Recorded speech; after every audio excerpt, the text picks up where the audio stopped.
Priatelia, vitajte na Malorke. Kotky sa išli najesť, idem za nimi hneď aj ja a potom si ukážeme, v jakom hoteli sme, jakú máme izbu a tak ďalej. A ináč od tohto hotela, tam máme more, asi najvyššie, čo sme mali doteraz. OK, a teraz sa poďme už najesť. Tam chutá ísť. Tu máme nejaké prílohy, rybičku. Tu sú nám takéto niečo fajnové peče. Majú tu rôzne pečivá, takže moje obľúbené hranolečky. Potom tu máme rôzne šaláty.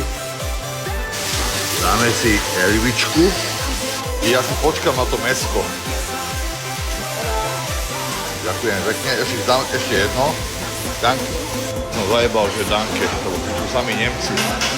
No čo moja, naber si iba. Oh yeah. Menči. Niečo sme si našli na jedenie. Napíšte mi, o aké mäso sa jedná, čo to je. No a nakoniec niečo sladkého. Už tretia porcia.